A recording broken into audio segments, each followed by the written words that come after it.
Buy my novel, Escape from the Village, from major booksellers online. Go to escapevillage.com. Subscribe to my Substack. Go to fountainheadforum.substack.com. Thank you. Welcome to the party, pal. This is Fountainhead Forum 104. I have Evelyn Lemus. She's a Bitcoiner in El Salvador. So this is the first time we get to talk to a Bitcoiner in El Salvador. She's working on some projects to make Bitcoin more usable down there. And it's been legal tender for 2 years. We're going to talk about what's happening in El Salvador. And because she speaks Spanish, we might also get to talk a little bit about Javier Milei, but that's not the primary focus of the show. But we're going to talk about Bitcoin and free markets. So how are you, Evelyn? Hi, I'm good. Thank you very much for having me today. Yes, thank you. So how did you get into Bitcoin? Well, that's a interesting story because back in 2019, I was told about a project that was uh, related to crypto itself.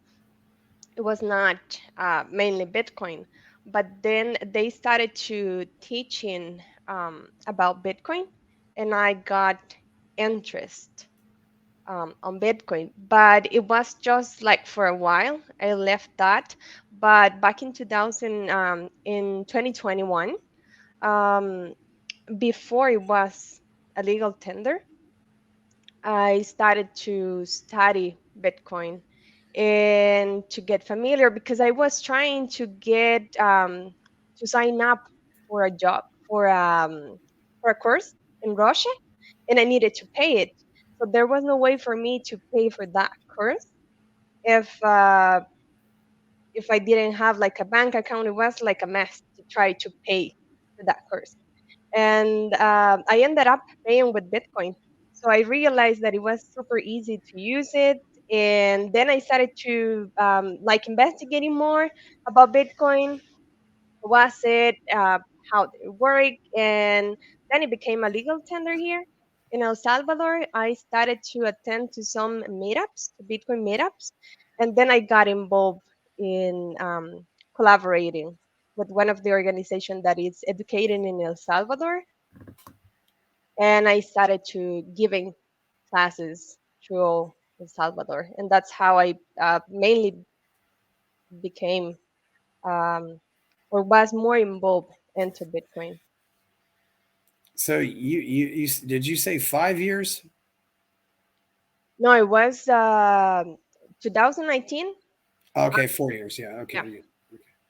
Yeah. So that's not very long. But yeah. So you're Mhm. down. So now you're teaching in El Salvador. Yes, I was teaching throughout El Salvador, but right now I'm focusing in one place because I soon found myself trying to build a circular economy in one specific city in El Salvador to make that city an example for the rest of the country.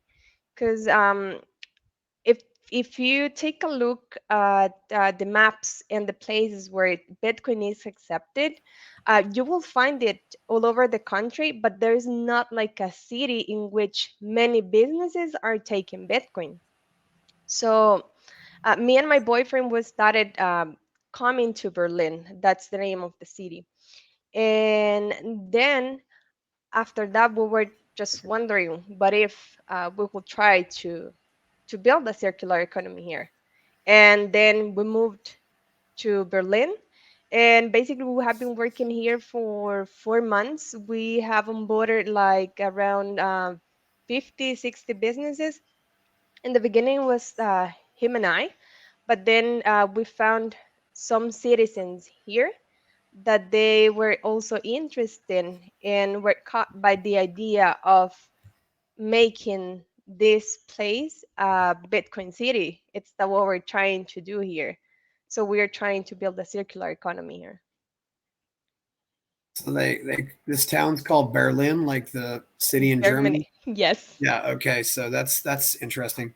Yes, it was founded by a German. Okay. Actually, that's why it's called Berlin. Yeah, so they're making a circular economy with Bitcoin, which certainly sounds very useful. So yeah, so you've been there 2 years. I mean, El Salvador is a. How did you get? So you've been in El Salvador how long? I was born and raised here, so I've been Okay, you were here born and raised here. my whole life. Yes. Okay, so but you've learned English and uh what can, what can you tell me about the overall situation in El Salvador? Let's go back maybe I don't know in the last 50 years. I mean, what have you seen happen there just with the Civil War and other things? I mean, you know, what's life been like there?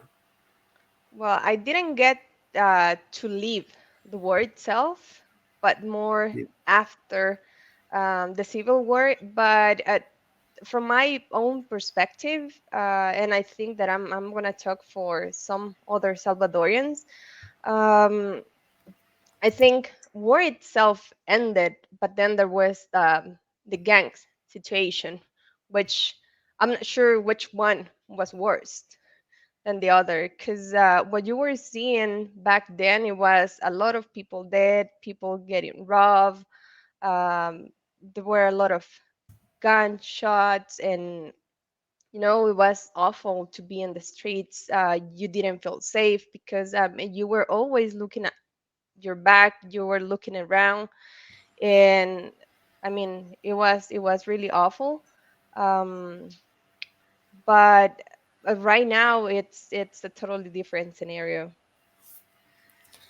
So did that totally different scenario start? When did that start, or what created that in your opinion, or caused that? Um, it was basically during Bukele's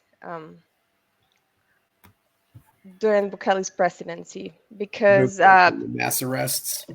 yes, I mean that it was just like the beginning because I mean, he's young. He has like a different perspective than the other people that was ruling the country. So that was the beginning. Now you feel safe in the streets. He started to letting the world know, um, to let the Salvadorians know that there is another way of living, that you no longer need to be watching your back in the streets, that I mean, that you can go, that you can enjoy with your family, that you can live here. Because back then, there were a lot of people trying to run from the country. They were going to other countries to try to live in peace, to try to make a living with their families. And right now, it's the other way. It's the opposite. It's people trying to come to El Salvador, and that to me, it's very significant because I mean, I feel proud now to be a Salvadorian, that the world is no longer talking about El Salvador as the gangs country. It's now Bitcoin country. And you hear a lot of positive things, and I mean, all of those are true. Before the adoption of the Bitcoin 2 years ago, when were the last good days for El Salvador, or were there ever any good days?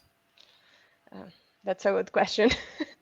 Because I mean, um, you get to had have like good moments, but it's not for the country itself that there were a lot of good moments. We try to survive, and we try to live with what we had. So, but I think that I mean, it helped us to continue and to move forward. It's that Salvadorians will always try to look at the bright side on everything, and we try to help each other.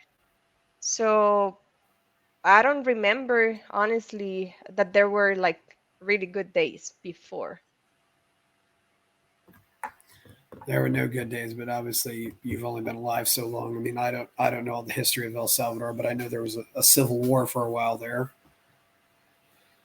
which didn't help. And so And I guess a lot of the crime was fueled by drug cartels and things like that. Yes, I mean the gangs. I've talked to people which actually they lived the war, and they say that they were like hearing people like walking in the middle of the night. Everybody was sleeping. They started to hear these footsteps all over the place. Then gunshots all over the place, and the cities were destroyed. Um, and then it was like a ghost town after the war, and a lot of people went to the states, and some cities were like basically ghost towns after the war, and then people had to recover from that situation. And not only they had issues with money, but they also had psychological issues, because living this part of the story, I mean, I don't think it was something, you know, good for anybody. Yeah, it's definitely not good for anybody. Now it seems like it's changed a lot. That's really amazing. Uh, I I assume you live in, so you're in Berlin, which is a small town out of out on the This is in Sultan. That's like the department, and yes, it's in the eastern side of the country. Sultan, yes. Yes, so I was born in San Miguel, which is another department from the eastern side. But then after I graduated from university, I went to live to San Salvador, which is the capital of El Salvador. I lived there for 13 years. And then Bitcoin brought me to Berlin. Yes, Bitcoin. And how many people live in El Salvador right now? Uh, it is supposed that it's around 7 million people here. 7 million. Okay, yeah, Yeah, since the last census, which was around 10 years ago. yeah. Last census was around 10 years ago, and do about half of them live in San Salvador, the capital, or are they pretty spread Yes, out? yeah, and there's a lot of people living in San Salvador, more than they should, because jobs opportunity where you were mainly finding it in San Salvador, and that's one of the reasons why I moved to San Salvador after I graduated from university too. But now there's people trying to go to their original series to go back and Yes. try to make a living there. So right now there's a lot of also remote work, and so people it's trying to move away from the city too. Of course, it's not really that far. I mean, you can't really go that far in El Salvador. I mean, Yeah. you might drive. I mean, what's the longest drive? Maybe 3 or 4 hours.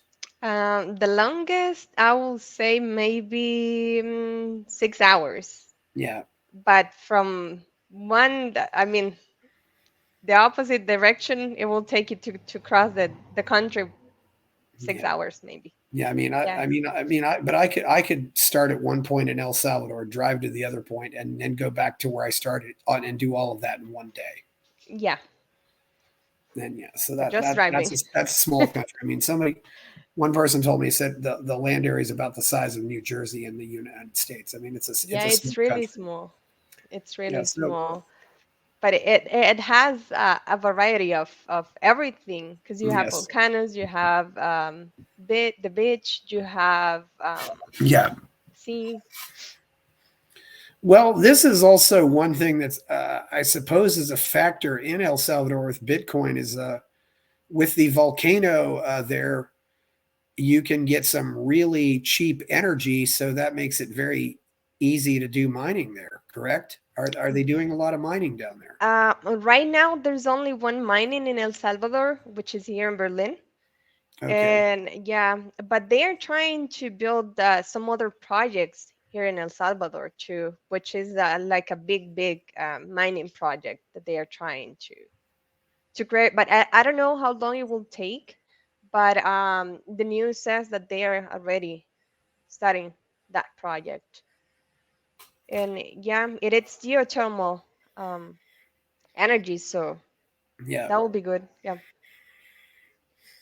Well, yeah, if you can use the energy and make your mining costs cheap, then you made a lot of money off of the Bitcoin. So yeah, that's a for people who for maybe we should explain this for people who might not get this because I don't have all Bitcoiners, but all these you have all these computers that do the transactions, and basically when you mine Bitcoin, it requires a certain amount of processing power because you've got to put all these hashes on the blockchain. So that's how you get Bitcoin is you do have to. There is a lot of work involved in creating Bitcoin, mainly the computing power, and of course we're less than a year away from the next block halving, which will make the mining rewards even less. Mining will become more expensive, and this may drive a bull market like it has in the past. This show is not financial advice. It's not legal advice. It's not tax advice, but we will put that out there for. And you've not really, and since you've been in, well, you saw the bull market in 2021, and then you saw the crash in 2022. So you've been through one full cycle of this. So Yeah. yeah. Yeah, that's interesting because I mean, when you don't understand how Bitcoin works, this tends to kind of frustrate you. But I mean, at this point, when you get to understand the process of Bitcoin, you no longer see the price. You're just excited that it went down so you can buy more sats in stock. Yes. But of course, you don't make profit unless you either exchange it for something else or sell it. But yes. So, are you also familiar with the what they've got down there called Bitcoin Beach? That's probably not close to Berlin, but have you been to that or seen that or? Yes, I've been to Bitcoin Beach. This is a great project. Basically, it's like the first one that that was built here in El Salvador, and it's very interesting because even the smallest business, they take Bitcoin, and it's great Yes. because you know that was like a very poor place, and now after they adopted Bitcoin,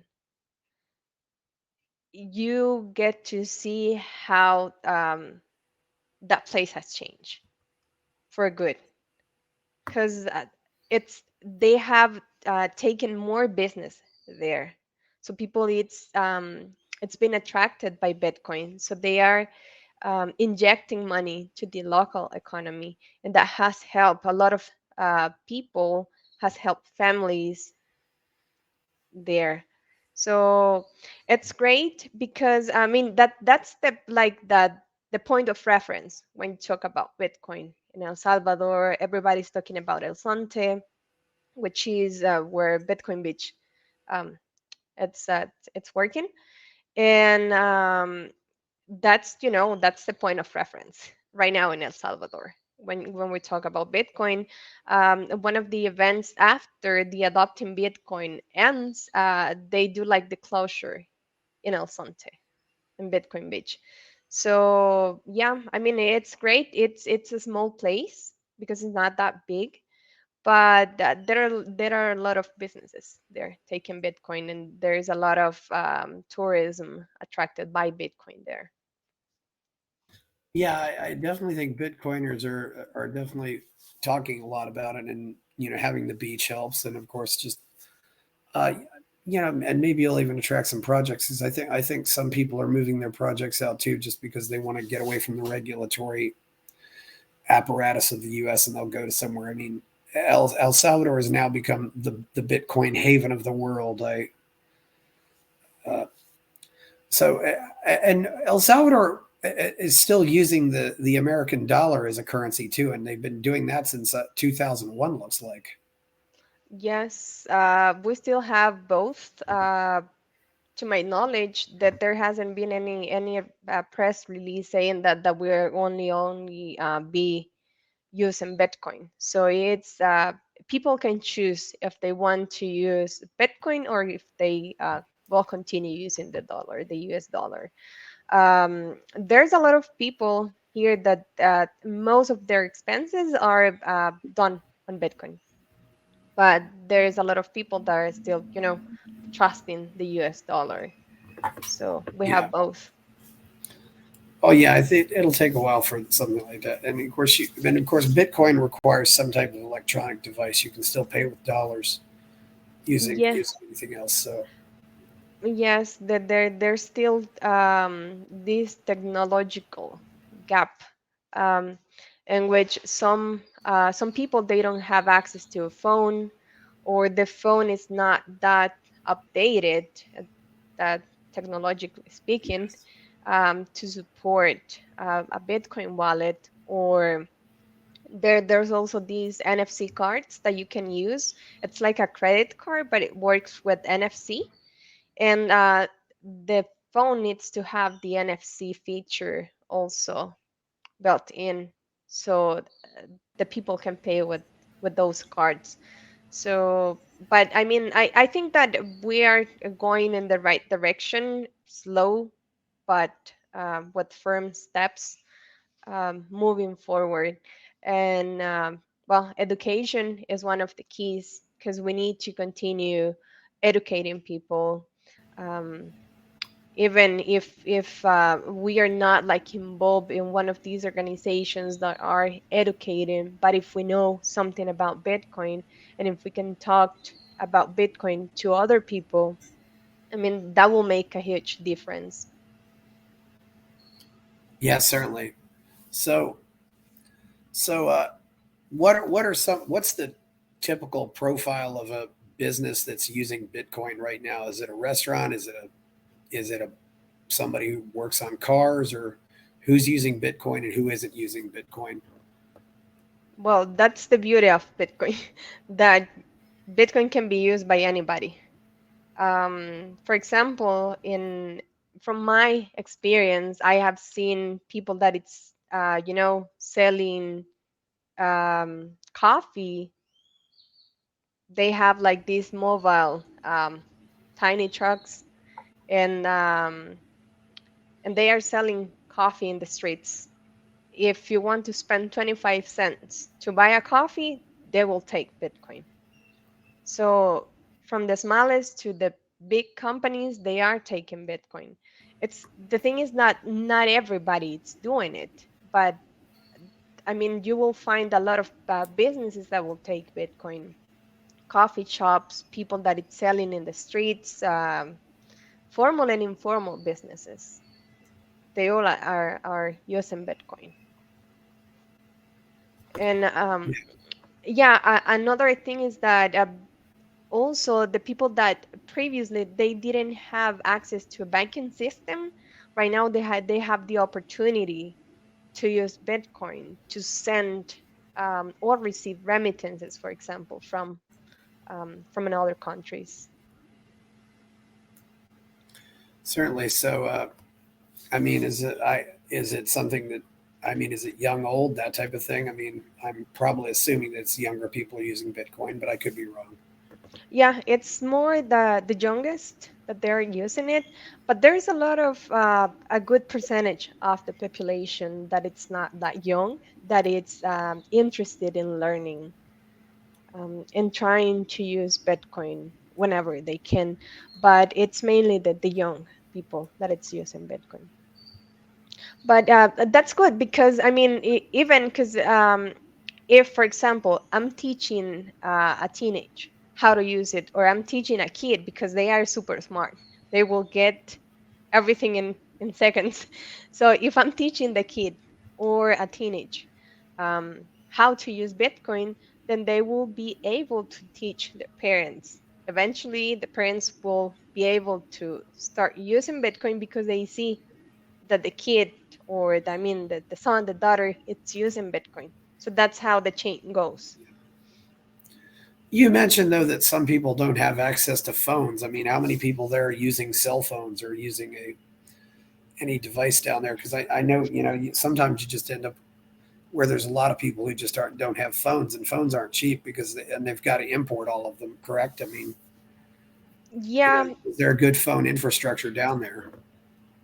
yes, yes, there is a good infrastructure, but the thing is that sometimes, for example, if I need certain feature in my cell phone, let's say if I'm gonna use it for work, that's gonna be a little expensive.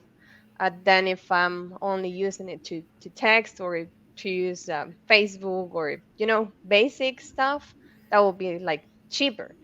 But I will say that it's a really small portion of the population that doesn't have access to a phone or to a smartphone.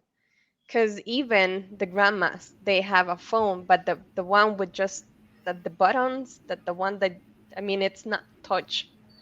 It's that's a kind of phone that they might have, but they still will have phone to answer the calls. And to specifically use it with Bitcoin, then there is a small portion of the country that may not have access to a phone. Is it and how good is how reliable is the phone network down there? Because I've definitely had some issues where people didn't have that great an internet on this show. You know, hmm Well, it's pretty good uh, in most of the country. I will say that because we have like a different service providers here, yeah, and if like in every other place, if maybe one doesn't have like a good coverage there, but the other one will. So that's how it works here. And now we have the chance to have Sterling too, Starlink, and that's a satellite. So I mean, we have multiple options yeah, for good internet. yeah. So what you sound like you're pretty optimistic since you've been teaching Bitcoin for how long? Uh, almost 2 years. Yeah, almost 2 years. So almost since the adoption of a currency. And Bukele, from what I hear, is extremely popular down there. Is that Yes, correct? yes, he is very popular.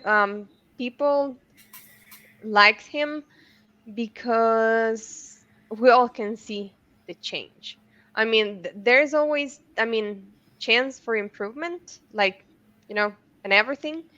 But that there are a lot of good things that we have seen and experienced here in El Salvador, and that's why he's very popular here and in other countries too, because people can see how the country has changed.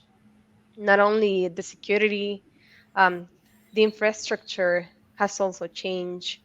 I mean, you can see good streets, the highways. I mean, it's everything. It looks better and everything feels better since he got into be a president. Yeah. I had a friend from Brazil, and one of our friends pointed out that put his name, he would write his name on everything, and he would also lock everything that he could lock up. Is El Salvador kind of like that too, or is it maybe not like, or was it like that? It was kind of like that before. The houses, when Yeah, people built the houses back in the days, they put like these razor cables on top of the walls.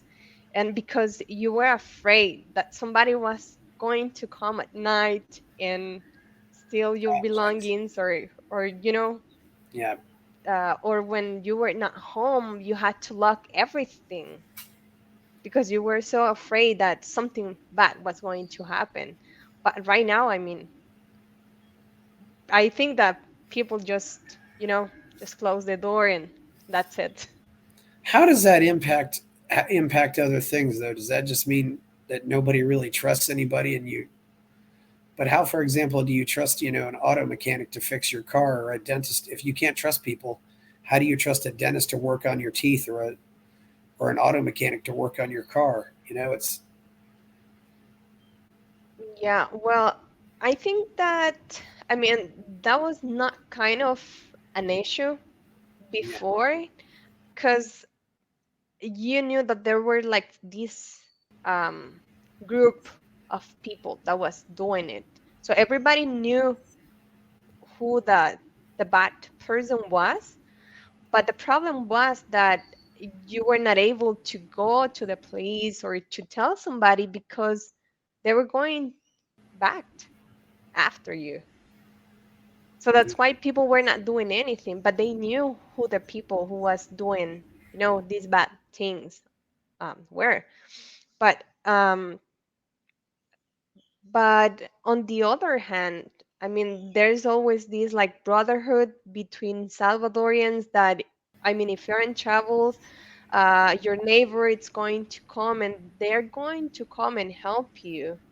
And you know, I don't think that we have that much trust issues when it comes to going to the doctor or to the yeah. mechanic, but it's that's more based on the reputation of the place, if they do a good job or not. That's how you get your customers to trust you or Oh not. yes.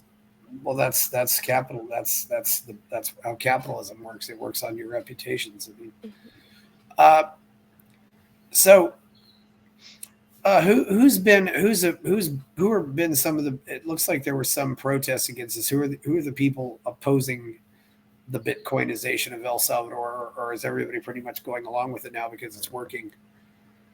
Well, it looks like it was like the opposite political parties from Bukele, because there's the right, there's the left, and then there was Bukele like in the middle. And there, since people was not longer looking at the left or the right side of the political, um, so they were trying to knock him down. And anything that he was like doing or proposing, they were going to just fight it. And but that there was a small percentage of those political parties that they were trying to avoid for the Bitcoin being adopted in El Salvador. But it was, but it was mainly political. Yeah, mainly political.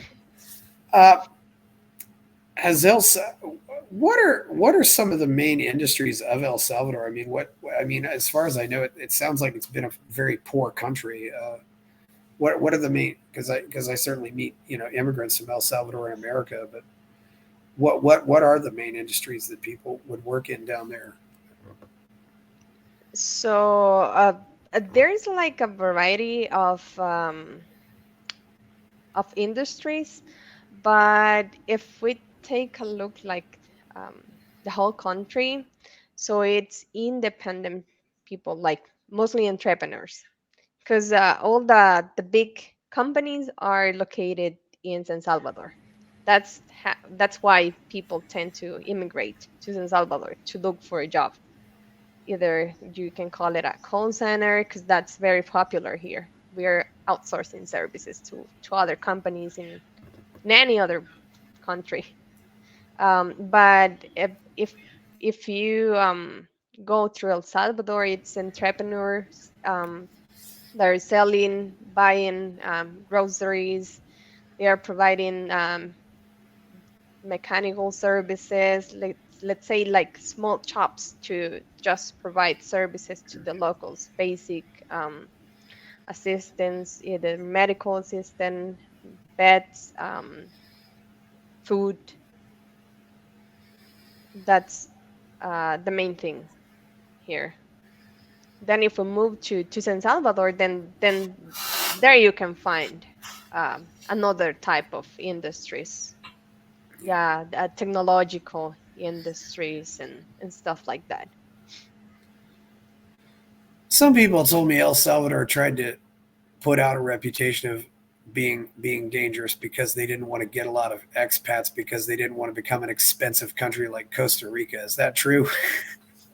I don't think so, honestly, but I mean, it will depend Yeah. on how you see things, because there's always going to be like a divided opinion. Some Yeah. people they will think that it's good, some others they will think that it's not. Well, it depends on your point of view, but to me, that's a great opportunity because you can see or they can bring great ideas to continue developing El Salvador and to make it greater. But you know that there's always there's need to be like a balance, because and like in everything you need to find that balance in life so everything can go smooth. Yeah. Uh, what? So, since the changes, has El Salvador maybe seen a? I mean, are people in Guatemala or Honduras wanting to come there now, or what was the situation with that, or is it pretty much stayed the same there? I mean, because I've heard in many cases, you're actually better off in Mexico than you were in Guatemala or Honduras. Well, yeah, during the last years, while for El Salvador has been going bullish, let's say that it's been going good. For other countries in Central America, things have not been that good for them. So they're trying to go to another place like we were before, just trying to find something better for themselves or their families. But I think that there hasn't been like a huge increase in people trying to come to El Salvador from Central America. They are still trying to go to US. Okay. Mhm. Well, obviously it's easier for them, and they speak the same language, so they're all trying to go to the U.S. How is life? How does life in El Salvador compare to life in some of the nearby countries? Let's say Guatemala, Honduras, or Costa Rica. I mean, from what I hear, Costa Rica is doing a lot better, but I don't really know how to compare it to the other two, Yeah, Or Nicaragua for that matter too. Yeah.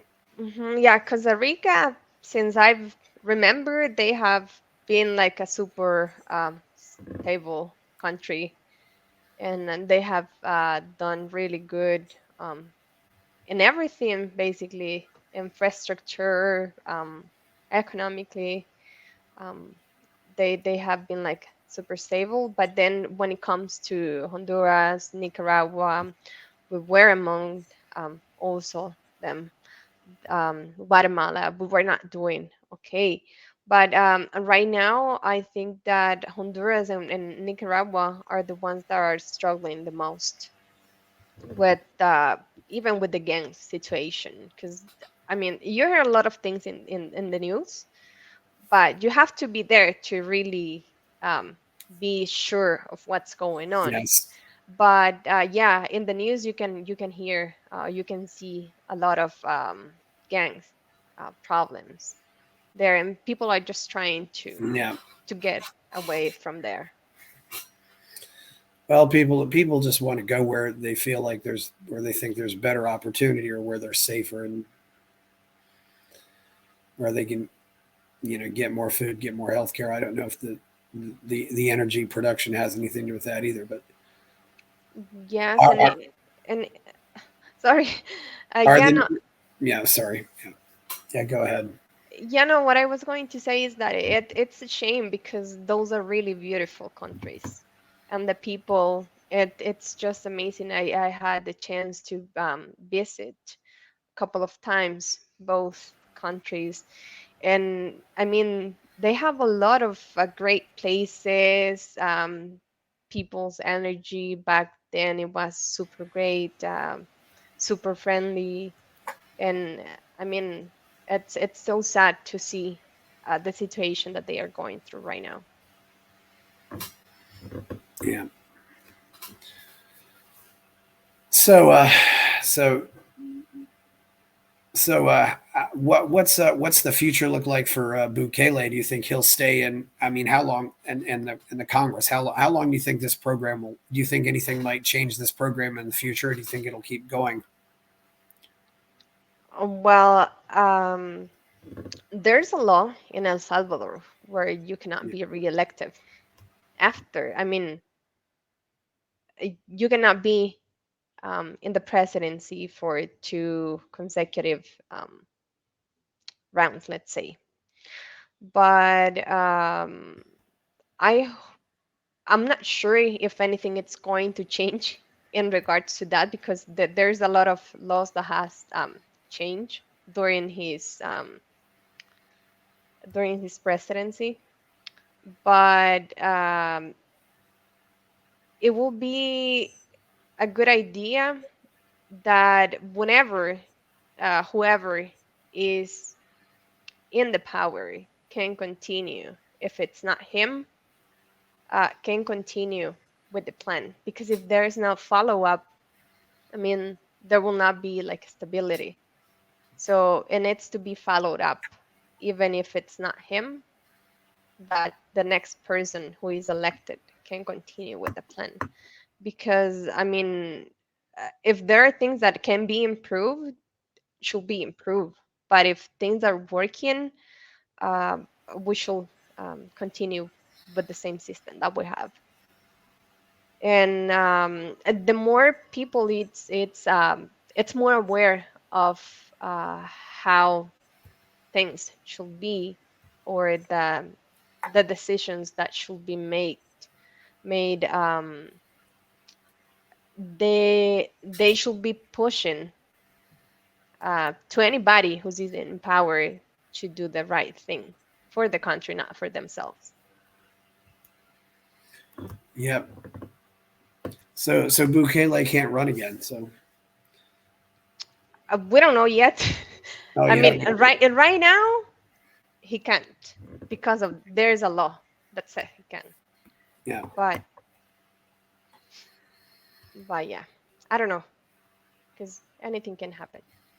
So they arrested about 50, or I see numbers like 50,000 people with the gangs they arrested. Bukele is also quite young.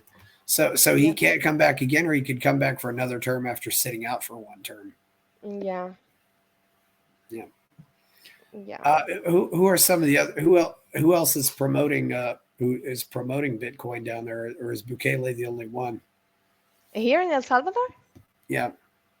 uh, I mean, he's the president, so he started. But there's a lot of people in politics, and there's a lot of entrepreneurs, common people. It's now like everybody's doing it. And you find young people, people who is in school already, he's in university, entrepreneurs, just Bitcoin enthusiastic people, or some people that has come to live, some expats that are also helping to spread the word about Bitcoin. Yes. Yeah. So sounds like you're pretty optimistic about El Salvador. Is everybody else pretty optimistic about where El Salvador is going now? I think most of people, it's very optimistic because I mean, it might sound like I'm repeating myself with this, but I mean, if you're experiencing something good, I mean, you expect to continue to be good, and that's why people is optimistic because they have seen how the country has changed and how you can walk in the streets at night at any time and you are sure that nothing wrong will happen. And that's why we think that the future is bright for El Salvador.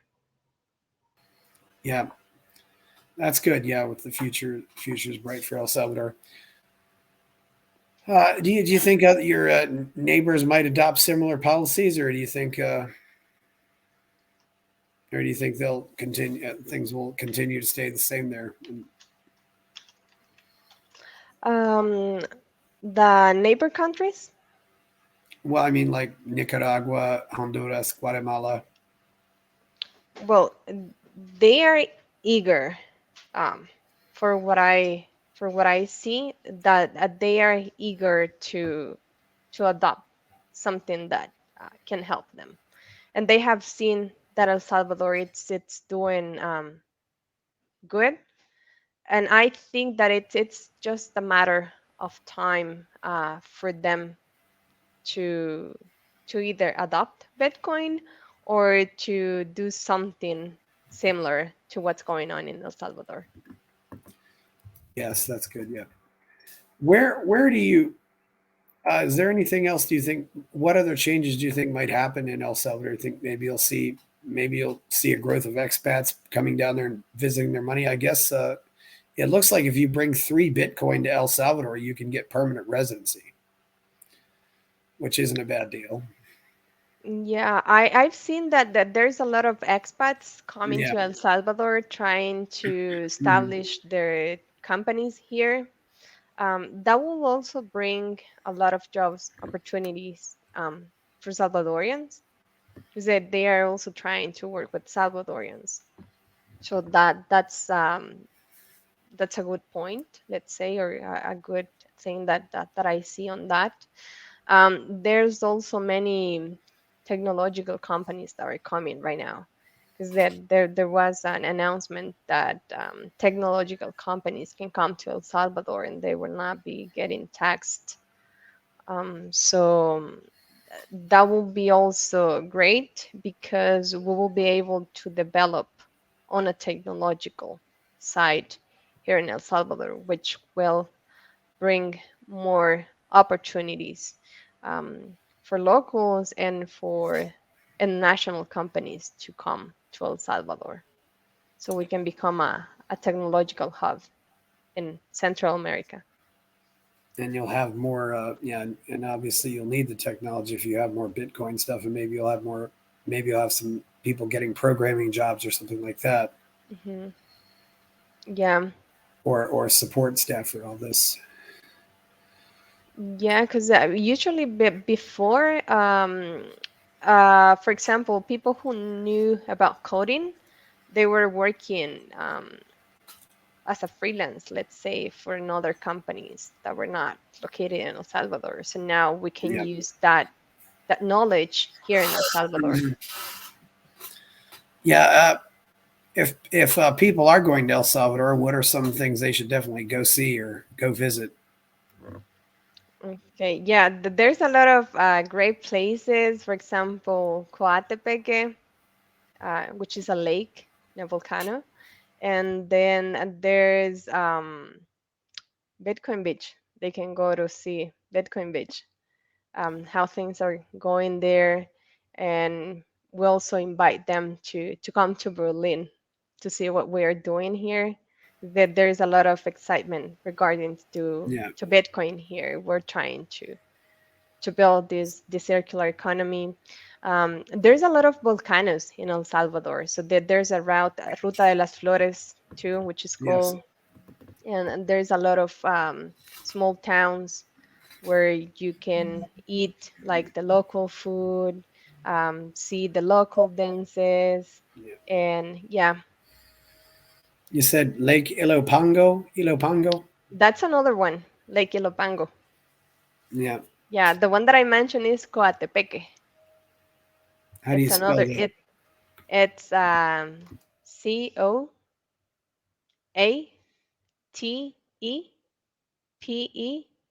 Coatepeque.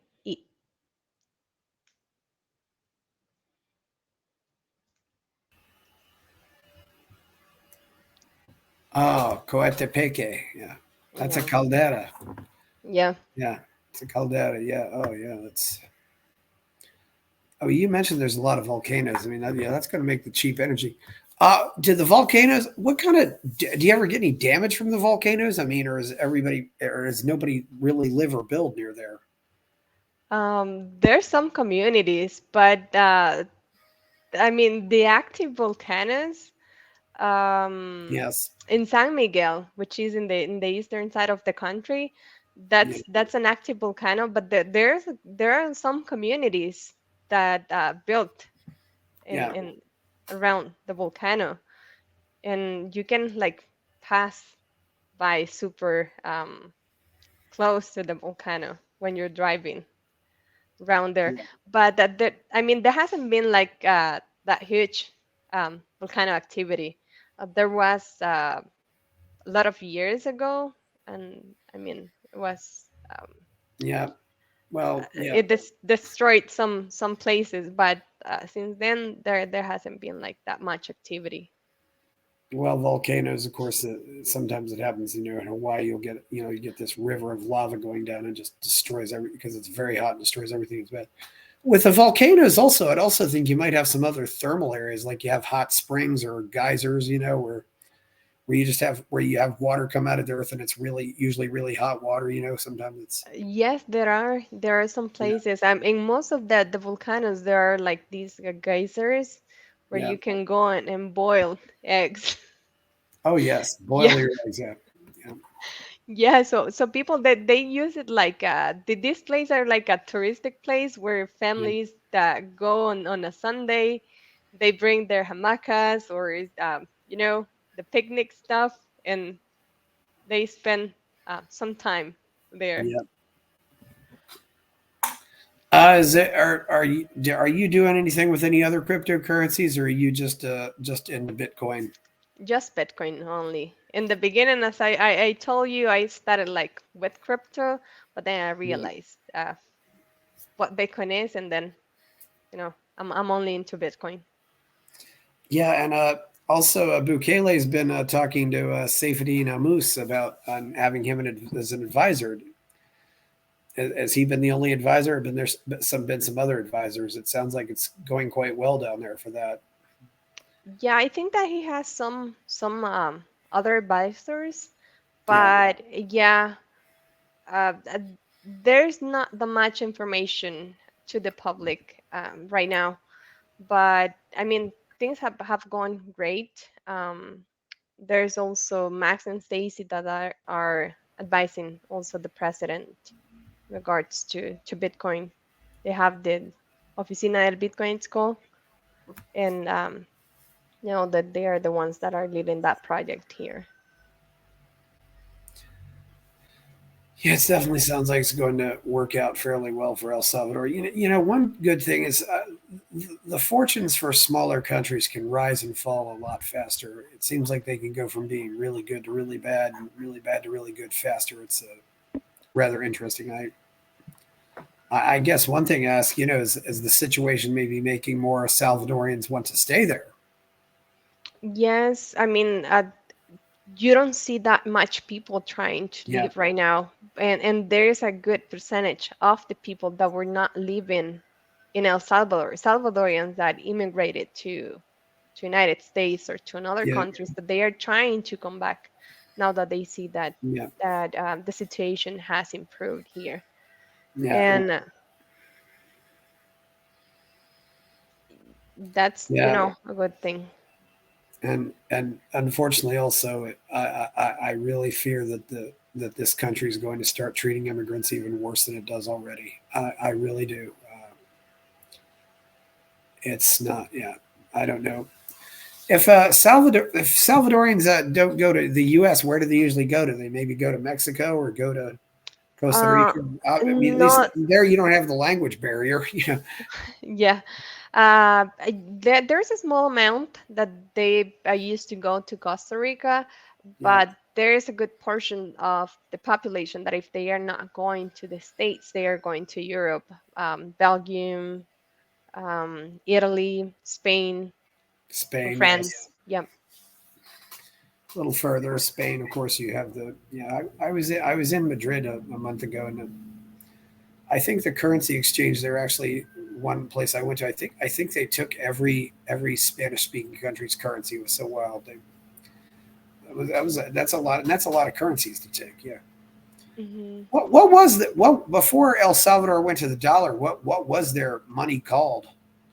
Colón, The colon, Colón. Yes. COLON. Yes, that's actually the Spanish word for Christopher Columbus because he was Yes. in Spanish. He Cristóbal was Colón.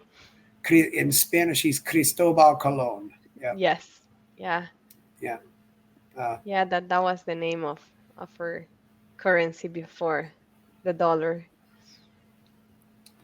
is El Salvador, I guess, probably does. Is there a small indigenous population there? Or is it pretty much mixed in, or is I mean, people who were there before Christopher Columbus arrived, or the descendants of those people? There are, but it's not like, for example, in Guatemala that you see them, walking on the streets and stuff like that. We don't have that here. We don't have that here. I know that from some people that they are like indigenous, but Yeah, it's a really small portion, but really, really small. yeah, that's good. So, and one thing also about traveling there is I don't have to change the money. I can still use my dollars down there, but if I did go there, but also it's is it pretty much easy? You can probably get Uber and things like that there pretty easily, right? Or Yes. you take a ride, yeah. Yeah, if you want to take a ride, you can use Uber. There's another company that is called InDrive, where And it's driver, it yes, yeah it works like the same as Uber. yeah. And Mhm. and Cabify is available in some Spanish-speaking countries too. I don't know. It's Yeah, in El Salvador we don't have it. The closest location that I know it's in Mexico, where it's they have definitely Mexico. Cabify. Yeah. Yeah. Well, it sounds like you're. Yeah. What do you like best about the teaching? About teaching, what I Yeah. like it's to see, because sometimes it's immediate, that you see like a change on people's face. For example, I mean, there's some people that they, for example, didn't have access to a banking system, but now you're giving them a tool Yeah. on how to get remittances or how to save their money, how to be their own bank, because the banking system has set them aside. Yeah. And now they have the opportunity to save money and to expect for, between the next 10 years that they will have, um, made some money. And also another thing that I like about teaching is, when I teach like young kids, that they immediately start using it. There's When I was teaching in schools, um, I always try to go to the local cafeteria and teach the ladies that were selling the goods and the cafeterias, how to use Bitcoin so they could take Bitcoin from the students, and Yeah. so that they could start use it immediately. And that's great because you're giving them a tool since a young age Yeah. to be able to change the course of their lives, because I didn't have that chance. I didn't know about the economic system, how how bad it was, until now that I'm old, and they have the chance to know that at a very young age, and some of them they get it, and I'm sure that they will do something to change their lives Yeah. and the ones around them. You're not old. I mean, I I but assume I'm also not 15 anymore. I assume also that El Salvador is also still pretty much a somewhat of a cash society, and I suppose it's also a if you buy a car, you pay for the car, you pay for everything for the car, and you or do people finance cars? I mean, do they if they buy a house, do they pay everything for the house, or do they get a mortgage? What's that like? um, it's both cases, but it's more like you put a down payment Yeah. and then you pay monthly. And that's the same for cards if you want to buy them from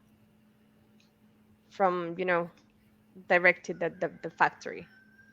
Well, that's the benefit of having a stable currency is you can do things like that. When your currency is not stable, it makes it harder to do those things, Hmm. or you just make your interest rates go through the roof. Yeah. Well, yes, this has been a great conversation, Evelyn. I definitely glad that we got to talk about this. I think we'll wrap it up at this point. Anything else left you want to say? Just not. Thank you very much, Chris, for having me, and to the people that it's watching, I would like just to invite them to come to El Salvador and to witness what's going on here. Yeah. And I mean, with everything, not only with Bitcoin, but with everything, you will be able to see a lot of good places, to meet a lot of great people. You will be you will feel welcome, like if you were home. Yes, and it's still a pretty short flight from several different American airports. Yes, yes. For some of them, it will be like 3 hours. Yeah, I mean, So it's a well, short flight. you can come down from Houston. I think you can come down from DFW. Those are some of our. El Hmm. Salvador does have its own airline, right? I mean, they have. Is it Volaris El Salvador or something like that? Volaris El Salvador.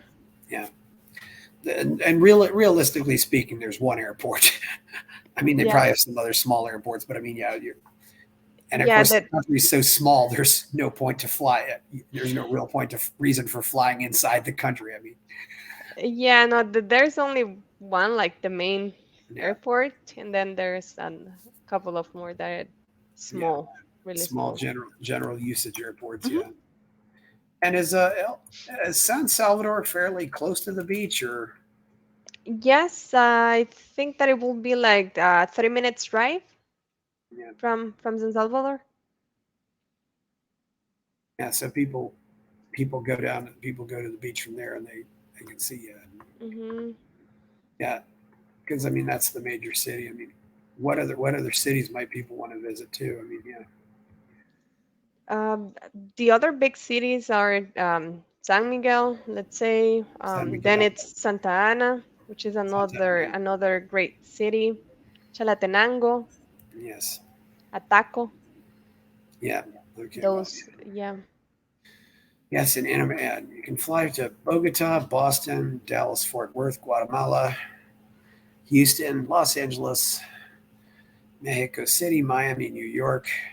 Yeah, there's Orlando. Yeah, San Francisco. Yeah, there's a lot of flights you can go to America. It's not that long. Like I said, it's probably only 3 or 4 hours, which means and Hmm. that gives them more options because they don't have to use the big planes for the really big planes for those flights. So they can. So what happens is you have smaller flights, but you have more flights instead of having one big. Yeah. Yeah, but looks like it's definitely might be worth visiting. So I do know some great people from El Salvador, and I certainly hope things get better. And and also you did say you've been following Javier Milei in Argentina a little bit. Yeah. I've I have been following him for a while. Yeah, you're pretty optimistic about it. What do you think he's doing right? Well, I think that I mean once again he's like given that um hope to the people where things can change because he's proposing something different than what's Yeah. been done before. And yeah, I mean, I mean, I like him. Oh yeah. I like him. I like his energy and the way that he's explaining how he will manage um, everything. I think it's an interesting proposal. Yes. That's good. And also, there's Avianca El Salvador. So they have Volaris, which is the Mexican airline there, and they have Avianca, which is the Colombian airline there. And I Hmm. believe also Avianca is maybe one of the oldest airlines in the world. But yeah, so that's good. So it's you can definitely get there. So well, anyway, please like and you have a website or anything, Evelyn, or not? No, I don't. I only have, my social media platforms. Okay, yeah. Well, okay, yeah. Well, I'm Chris Baker. Please like the video, subscribe, follow the channel, give it a thumbs up, and of course, go buy my novel Escape from the Village and check out my Substack. And thank you, Evelyn, and we're out.